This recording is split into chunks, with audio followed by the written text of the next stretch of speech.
And we're going to start up again with Kelly Davio introducing our next three readers. By the way, we did not do this on purpose. It was alphabetical, but three girls, and now we're going to have three guys. So you get to hear from both sides of the gender, which I think is always nice. Anyway, so here we go. I'm going to introduce Kelly again, and thanks again. And also, Carolyn is bringing around a sign-in sheet. If you wouldn't mind signing around, if you see that little sign-in sheet, go ahead and sign that, and then she'll put it back up at the table at the end. So thanks again. All right, here's Kelly. Well, I'm excited to be introducing Robert Kay, who has a good Los Angeles cred and Seattle cred as well. Robert was born in downtown LA, and he says this was in the era when Godzilla first appeared on screen. He also tells us he can juggle 5 balls simultaneously, but barely, and he once drove the Seattle monorail. Welcome, Robert. Hi there. Tell me if this pops. It's a little low. Is that okay? Is that all right? There you go. How's that? That's twice the size of Janine. Okay, so this stage is dedicated to the truth, and I'm in trouble because this is fiction, and fiction means lying, right? So this is called Landfall. And it is in the book, but I'm reading it from this because I can see it. Okay, Landfall. In fantasies worked out as he walked the beach, Burke found something valuable enough to fund the replacement of the walk-in cooler. This was not it, not yet. The toe of his topsider puckered the oversized rugby ball of an oyster float from its cradle of packed sand. Barnacles and tube worms scarred its black plastic underside, the bad skin of long immersion. Another contribution by Japanese aquaculture to North American beach rack, delivered courtesy of earthquake and tsunami. So far, Burke had only seen fishing floats, vinegar bottles, and kerosene containers, the vanguard of a massive wreckage the size of Texas, propelled across the Pacific by wind and wave. Many on the coast speculated that houses would wash ashore intact, built so well that they could be salvaged for use as outbuildings. Others believed airtight safes would yield yen, jewelry, and samurai swords, the savings of a thriftier people. That wouldn't happen until late in the game, if at all. The heavy stuff would arrive last. He didn't relish hauling the oyster float home, but the fact it had traveled almost half the world's circumference all but obligated him to insert it into his mesh bag.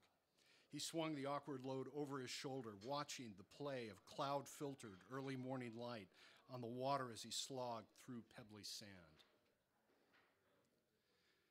Burke stopped before a pyramid of fishing floats almost as tall as himself.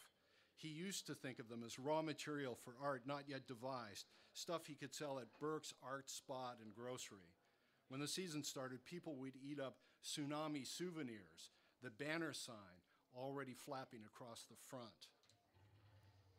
Then they'd want cold soda, ice cream, milk, fresh eggs, and a lot of beer, the stuff in the cooler. He squirted the contents of the mesh bag onto the grass drowned in sand. "What you got?" Hypatia stood framed in the doorway above the wind-stripped back steps, inspecting him through the screen door.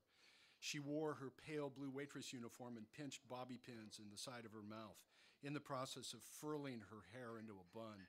She looked like one of those great 1930s Dust Bowl photographs, but with sand. When they lived in the city, she'd always worn her hair down and colored it red, except when a role demanded otherwise. She let it go natural brown with strands of gray since they'd moved to the coast. Community theater, too far to stoop. She complained a lot about waitressing for rednecks. She plucked the remaining pins from the side of her mouth. "What is it this time?" "A sign," Burke said, "that the good stuff is just over the horizon." "You mean death is just over the horizon?" He walked to the shed and retrieved the Army surplus Geiger counter, flicking it on like a big green flashlight as he trudged back. He pointed it at the float and held his breath as the needle sputtered into the yellow range, exhaling as it settled to normal. "See? Rocks on the beach are more radioactive than that. That thing's old as you are, she said, and I don't believe either one.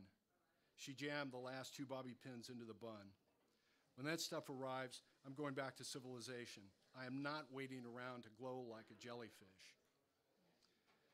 Burke prepared to argue the overbuilt specs on military hardware, the superior resistance of older people to radiation, and the scientifically indisputable fact, that the wreckage had been ejected into the sea before the reactors began to melt. But the frame of the screen door stood empty. Burke hoisted the float to the shoulder of the pyramid, which shifted and rumbled under the new weight, but did not collapse. Old Morrison had assured him that the walk-in cooler would outlive them both before Burke cashed out his IRA to buy the place. Ray, the repair guy, said he knew of a unit available for $10,000 with some haggling. Or you can just pay me to come out here every week, he said. Ray was wrong. Burke wasn't sure he could even pay for another milk delivery. The Plymouth started up on the other side of the house, spraying sand as it accelerated. Hypatia hadn't even wished him a nice day. So that's all I'm going to read. Story goes on. Obviously, Burke finds something, but you're going to have to buy the LA Review to find out what. Okay.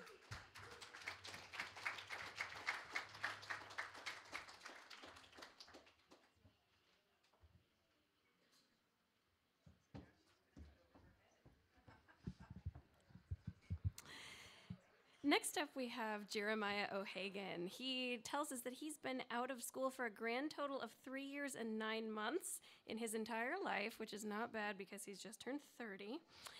In 2012, he graduated with an MFA in creative writing from, again, Northwest Institute of Literary Arts, representing here this evening. To pay the bills, Jeremiah reports for a small town newspaper and likes to say that he's the worst reporter in town, even though there are only 2.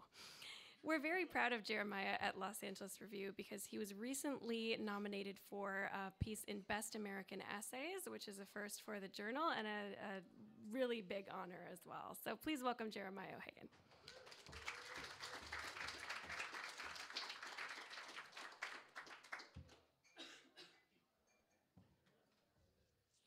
Thanks. I'm going to try to talk loud enough to drown out the mildly annoying people at the back. That was rude, I know. So I didn't know what I was going to read, and I was like, oh, what am I going to read? And it's that time of the year when it's like close enough to St. Patrick's Day that I am trying to scrape together every last bit of Irish blood in me, which is a lot, but, you know, I'm not Irish, I'm Irish American, right? And so I looked up my name, which is pre-10th century Gaelic, I found out, and it means loosely, little fire from the sun, or descendants of the sun. And so I thought, well, cool, then I'll read They Eat the Sun. This is going to be in the Portland magazine. I don't know, whenever Brian Doyle said he would publish it when he felt like it, and I had to deal with that since he already paid me, which was fair. They Eat the Sun. I am afraid to talk to these 3rd through 5th graders. I am not a parent. I am a reporter. I am here to find out about their field trip, but I do not know what to ask boys and girls in blue jeans and sweatpants and beanies and tangles and ketchup and chocolate milk stained t-shirts. So I sit on the floor with them, and it turns out I don't actually have to say much because they don't want to listen to me. They just want to talk about estuary soup. They tell me how they put salt water and fresh water in a bowl, not a jar because a jar is closed and estuaries are open. And they dumped in rack, which they tell me is bits of, you know, grass and seaweed and stuff. And they dumped in detritus, which I guess is decomposing stuff. And then they stirred it all with a big spoon the way tides are stirred by the shorelines to mix it all together. If it doesn't mix, things die. And no oxygen. Even the plankton would die, they tell me, regular plankton and zooplankton, which are so tiny that when they took plankton samples on their field trip, they had to use special nets with holes even smaller than 1/4 the diameter of a hair, which is very, very small and which is how big the plankton are. And not hair the long way either, John says. I mean like how big around a hair is, and then divide that in 4, and that's how big the plankton are. The holes in the nets are actually so small that you just have to trust that they're there, catching microscopic plankton, which the students put under microscopes, and then they drew and they painted pictures of with watercolors. They painted pictures of other marine life too, and they assembled on the wall a giant 6-foot by 10-foot collage of their artworks, connected by strands of red yarn. That shows what eats what, the kids said. A clam eats plankton, and a crab eats plankton, and an otter finds a crab and cracks it open on an especially large rock, and then it eats it. And then maybe a hawk, spiraling on a warm air current, he sees the otter, and he tucks in his wings, and he outstretches his talons, and he dives like the wind, and at the last possible half second, he unfurls his wings and outstretches the talons, and then bam, pins the otter to the mud and feasts like a king. And when it's done, the new high-tide crabs pinch and pick what's left of the carcass. But I'm hung up on the plankton. I mean, seriously. The kids are talking about the difference between the plankton and the zooplankton, and their 3rd through 5th grade syntax is pretty clear that they are not the same, and I don't remember what the difference is. So I ask, plankton are little tiny plants, Sky says, and zooplankton are little tiny animals, and they eat them. So, sure enough, the drawings of the plankton, which the students examined under the microscopes, they look passive, and the zooplankton, also examined and carefully rendered, they are vicious, in contrast with little tiny teeth and claws and mouths that have never been before seen by human eyes. At least not without a microscope. Okay, so I ask, I got it. The little tiny plants are eaten by the little tiny animals, which are then eaten by tiny animals, which are eaten by the little animals, and so forth until we get to the big fish like the salmon, and then we eat the salmon, right? Because we are like the top of the food chain, except we don't eat the eagles, which also eat the salmon because they are not only part of the presidential seal, but also protected. I'm wrong. Humans are not one of the 50 or so species of art connected by yarn that make up the food web on the classroom wall. Instead, up top is a watercolor of the sun, pasted to a sheet of blue construction paper and stapled to the wall. What's up with the sun, I ask? Grace points to the plankton and to a long strand of red yarn connecting them to the sun. They eat the sun, she said. They eat the sun? We could have oxygen and hydrogen, and they could combine just perfectly to make water, but without the sun, we would not exist. The sun is one of the very sources of life itself, and plankton, some of the tiniest creatures on God's green and brown and blue and gorgeous and fated planet, they which are only 1/4 the diameter of a human hair. They fearlessly and ferociously swallow sunlight whole as it falls into the ocean, into the sounds and bays and inlets and estuaries, falls through eelgrass and seaweed, falls through glass calm water as well as wind-whipped chop, falls through bluebird skies as well as those swollen with steel wool clouds and those shedding rain and sleet and six-sided snowflakes, and the kids never question this miracle. It's so obvious to them. Year-round, through better or worse, until our fiery star collapses and our solar system flies apart. They, the smallest and the bravest of us all, they eat the sun.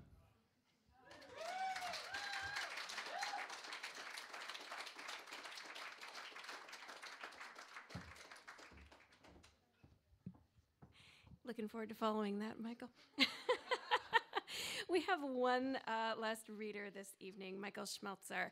He is somebody who's very dear to us at Los Angeles Review because we've been publishing his work for a very long time. Basically, anytime he wants to send us something, we publish it because we love his poetry.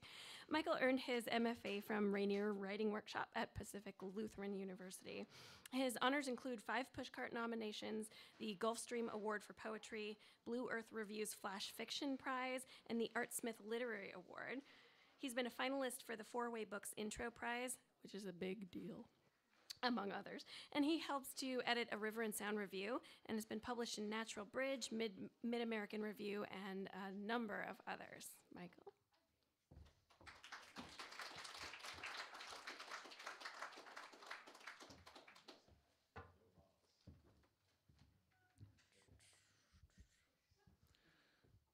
Okay, hi. I'd like to thank Redmond, Soul Foods, Janine, Kelly. Thank you very much for inviting me here, and all the contributors too. You did a great job. So hopefully, like Kelly said, I'll be able to follow up what Jeremiah did. This first poem I'm going to read is from the LA Review. It's called The Well. Death, like zero, multiplied by anything and everything, remains death. No matter the amount of time we spend wishing otherwise, into that black well, it returns nothing, changes nothing. No matter how parched or how far we've plunged, it yields no water. As kids, we dropped rocks down a well, dug so deep echoes could not surface. Sometimes at night, the silence of that pit wakes me up. I swear I hear what I know isn't there. The same way I wore my glasses during a tour of a cavern, as if I could focus the black from the black, orient myself without a guide to light the way, or a rope to pull me like a bucket back home.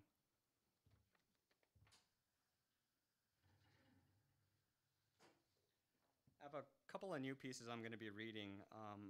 I've been kind of thinking about personal ads ever since I read a poem by C.D. Wright called Personals. And the idea of personal ads is so interesting as far as persona goes. It's what you show people versus what you withhold. It's all persona. It's all like intermingled, and there's so many different fun things to do with that. So I wrote like a personal ad and then responded to it in different voices and all this yada yada yada blah blah blah pretentious crap. So I'm just gonna get to it. Personal ad number 1. Pairs only matter in poker. I wear garish makeup and make faces in the mirror. Which reminds me, do you want to hear my favorite joke? 2 clowns walk into a bar. One with a sad face, the makeup frown thick and chalky as a hot dog bun. The other, no face whatsoever. There never was a happy face. Let me start over. There are 2 expressions we carry like dumbbells to balance ourselves in public. People are often two-faced and falling flat on both of them. If you look carefully, I always lean to the left. I love honesty, the way a lazy-eyed child loves playing pirate. How far sunk do you think a treasure must be before we call it buried? What about desires? For reasons unknown, I often find trouble. My ex-lover phoned me after an absence of 6 weeks, drunk and high on meth. He always called it Tina or Crystal, as if a drug could wear jewels or flaunt a slinky dress. He added lime to his beer and dubbed it a cocktail. Ever hear of heterochromia? For a sucker like me, it means exotic. Plus, he was handsome. He had 1 hazel and 1 blue eye. They were both beautiful, but I never knew which color to trust. My problem is whatsoever my right eye sees, my left ignores, and so he got away with a lot. His eyes glittered like Vegas when all I needed was Branson. By the end, there was nothing left to gamble. All I wanted then was to slip a penny over each eye and watch the world bury him. Thanks.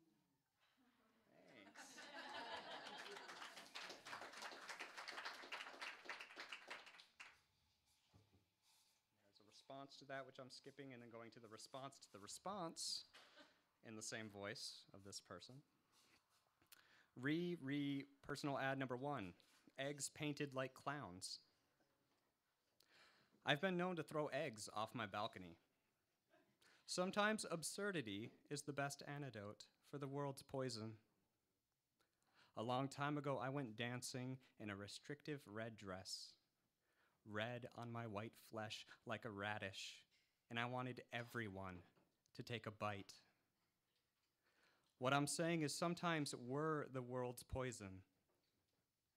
I don't make bets or promises. I don't make my bed but on weekends. When I was a child, I took a handful of dirt and looked at creation. Weed, roots, and worms. When my mother found me with a mouthful of earth, I can't imagine what she thought. When memory is tied to dirt, it's impossible to bury. Black grit on gapped teeth, the sharp slap on my cheek. I remember half a tube of toothpaste squeezed in my mouth. I remember the taste of mint like a first love lost. What does one do with a person like me? Shout and send them to bed without any food? I never lived by bread alone, and alone is a fine thing to be when you're odd and dumb-starved for this queer life. Thank you.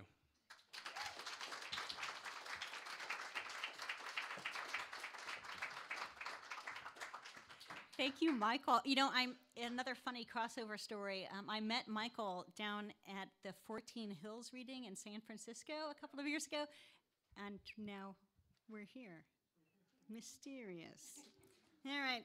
I'm going to close out the evening. I want to thank you all again for being here. Thanks again to the City of Redmond and to Carolyn for being here as well. Thanks to Kelly. Thanks to all of our readers who were, I think you'll agree, wonderful. And I will close us out with one last poem. It's one more little bit of advice from the pages of Grimm's. I forgot to tell you the most important part. Without this knowledge, you'll never make it. It's 1 part fashion advice and 2 parts survivalism. Learn to talk to people so they think you're honest, but never be honest. Cooking eggs may save your life, so crack them neat and firm, pour into the skillet, stir gently. Forget about your shoes. People will judge you by your shine, the imminent light you offer them. Be a lamppost in the wilderness. Be the elephant in the showroom.